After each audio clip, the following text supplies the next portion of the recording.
Hello students, welcome back to our channel.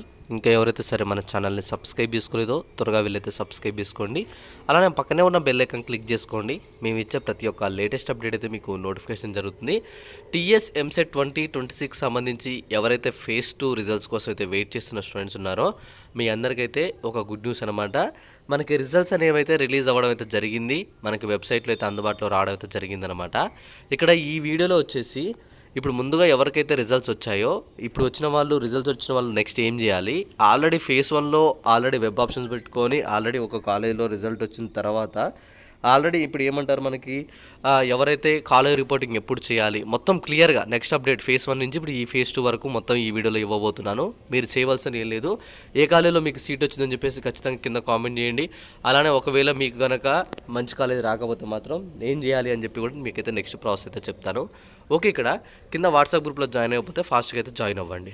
అయితే ఇక్కడ మెయిన్గా వచ్చేసి ఎవరైనా స్టూడెంట్స్ ఉన్నారనుకోండి, ఇక్కడ ఆల్రెడీ ఫేజ్ 1 రిజల్ట్స్లో మంచి కాలేజ్ రాలేదు, ఫేజ్ 2లో సీట్స్ పెరుగుతున్నాయని చెప్పేసి ఫేజ్ 2కి వచ్చేసారనమాట చాలామంది.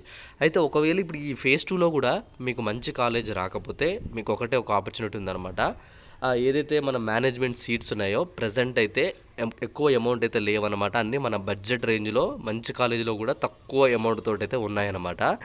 మీరు ఏదైతే కాలేజ్ ఉందో ఇప్పుడు ఈ ఫేజ్ 2లో మంచి కాలేజ్ కాకపోయినా దానికి వెళ్ళి అమౌంట్ వేస్ట్ చేసుకొని ప్లేస్మెంట్స్ లేకుండా ఇలా బాధపడే కన్నా ఒకవేళ ఎవరికైనా మంచి కాలేజ్ అనిపించకపోతే ఫేజ్ 2లో ఖచ్చితంగా నాకు ఒకసారి వాట్సాప్ గ్రూప్లో మెసేజ్ చేయండి. ఈ నెంబర్కి మెసేజ్ చేసి మంచి కాలేజీలో సీట్ తీసుకోండి. ఎందుకంటే మనం ఫ్యూచర్ కోసమే ఎదురు చూస్తున్నాం. మనకి ఇప్పుడు ఏదైతే కాలేజ్ డిసిజన్ తీసుకుంటామో అదే మన ఫ్యూచర్ని అయితే డిసైడ్ చేస్తుంది అనమాట.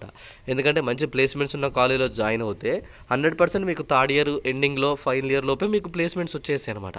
ప్లేస్మెంట్స్ లేకుండా ఏదో ఒక కాలేజీలే అని చెప్పేసి అలా వెళ్ళాలనుకోండి, మీ ఫ్యూచర్ని ఖరాబ్ చేసుకోవాలనుకుంటే మాత్రం అది మీ చేతిలోనే ఉంటుందన్నమాట.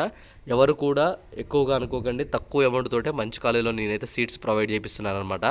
చాలా అంటే చాలా తక్కువ ధరకైతే నేను ఇప్పిస్తాను. ఖచ్చితంగా మీరు ఒకసారి నన్ను కాంటాక్ట్ అయితే మీకు దాని గురించి క్లియర్గా ఇన్ఫర్మేషన్ తెలుస్తుంది. ఓకేనా? ఫేజ్ 2లో మంచి కాలేజ్ రాకపోతే మాత్రం ఖచ్చితంగా మీరైతే మేనేజ్మెంట్ సీట్ తీసుకోవడానికి అయితే ట్రై చేయండి. ఓకే, ఇక్కడ మెయిన్గా వచ్చేసి మనం ఇక్కడ అఫీషియల్ వెబ్సైట్లో చూసుకున్నట్టయితే మనకైతే వెబ్సైట్ అయితే క్లోజ్లో ఉందన్నమాట.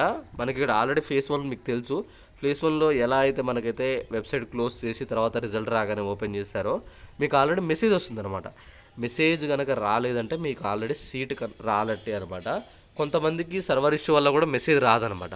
అలాంటి వాళ్ళు ఏం చేస్తారంటే క్యాండిడేట్ లాగిన్ చేసేసి మీ అలాట్మెంట్ చెక్ చేసుకుంటే అందులో మీకు ఏదైనా కాలేజ్ చూపిస్తే మాత్రం ఆటోమేటిక్గా మీకు ఆ కాలేజ్ అయితే వచ్చేస్తుంది. ఒకవేళ ఫేజ్ 1లో ఆల్రెడీ పెట్టుకున్నారు మంచి కాలేజ్, కానీ ఇప్పుడు ఫేజ్ 2 కోసం చూస్తున్నారు. ఒకవేళ మీకు ఇప్పుడు ఈ ఫేజ్ 2లో కనుక ఏ కాలేజ్ రాలేదంటే మాత్రం మీకు ఫేజ్ 1 కాలేజ్ చూపిస్తుంది అనమాట. అక్కడ అలాట్మెంట్లో ఎలాంటి కాలేజ్ కూడా అలాట్ అయినట్టు కూడా మీకైతే చూపించదు. ఆల్రెడీ మీకు మెసేజ్లో కూడా అలాటెడ్ అని చెప్పేసి మీకు ఒక మెసేజ్ వస్తుంది అనమాట మొబైల్కి. లేదు, ఒకవేళ ఫేజ్ 2లో వేరే కాలేజ్ వచ్చేస్తే ఆటోమేటిక్గా మీ ఫేజ్ 1 కాలేజ్ ఏది ఉందో అది క్యాన్సిల్ అయిపోతుంది. ఆ ట్యూషన్ ఫీజు మీరు ఏదైతే అమౌంట్ కట్టారో మీకు ఇక్కడ డైరెక్ట్ దీనికి పే అవ్వడం అయితే జరుగుతుంది. మీరు పే చేసిన అమౌంట్ కన్నా తక్కువ అమౌంట్ అయితే ఆ తక్కువ అమౌంట్ వరకు దీనికి పోయి రిమైనింగ్ ఎంత అమౌంట్ మీరు ఇంకా ఎక్స్ట్రా పే చేస్తారో అవి రిటర్న్ పడతాయి. లేదు, మీరు పే చేసిన అమౌంట్ లాస్ట్ టైం 90,000, ఇప్పుడు ఈసారి 1 lakh ఉందనుకోండి, 90,000 దానికి పోతే ఇంకా 10,000 కట్టండి అని చెప్పేసి చూపిస్తుంది. ఇలా ఎవరైతే ఈరోజు సీట్ వచ్చిన వాళ్ళు ఉంటే వెంటనే ఆన్లైన్ సెల్ఫ్ రిపోర్టింగ్ చేసేసి ఫేజ్ 2కి సీట్ కన్ఫర్మేషన్ చేసుకోవాలి. చేసుకుంటే ఈ 4 daysలో వచ్చేసి మనకి కాలేజ్ రిపోర్టింగ్ ఉందన్నమాట.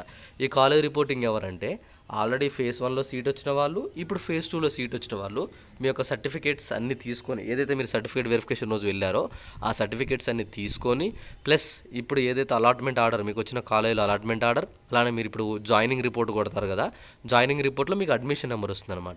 ఈ అడ్మిషన్ నెంబర్ ఇవన్నీ సర్టిఫికేట్స్ తీసుకొని మీరు కాలేజీలో రిపోర్ట్ చేయాలన్నమాట. సర్టిఫికేట్స్ ఇవ్వాలి. ఇస్తే మీకు మీ కాలేజీలో సీట్ కన్ఫర్మేషన్ అయితే అవ్వడం అయితే జరుగుతుందన్నమాట. ఓకేనా? ఇది ప్రాసెస్. ఇంకా మీకు ఏమైనా డౌట్ ఉంటే ఖచ్చితంగా నాకు కామెంట్ చేయండి. ఎవరు కూడా మేనేజ్మెంట్ సీట్స్ అనుకుంటున్న స్టూడెంట్స్ అయితే ఖచ్చితంగా నాకైతే కామెంట్ చేసి మేనేజ్మెంట్ సీట్ అయితే తీసుకోండి. మన ఆఫీస్ కూడా దగ్గరలోనే ఉంది, హైదరాబాద్లోనే. మీరు ఆఫీస్కి వచ్చేస్తే డైరెక్ట్ నేను ఇక్కడ నుంచి మీ కాలేజ్ దగ్గర తీసుకెళ్ళి మంచి కాలేజ్లో సీట్ ఇప్పించడం అయితే జరుగుతుందన్నమాట. ఓకేనా? Thanks for watching. Thank you.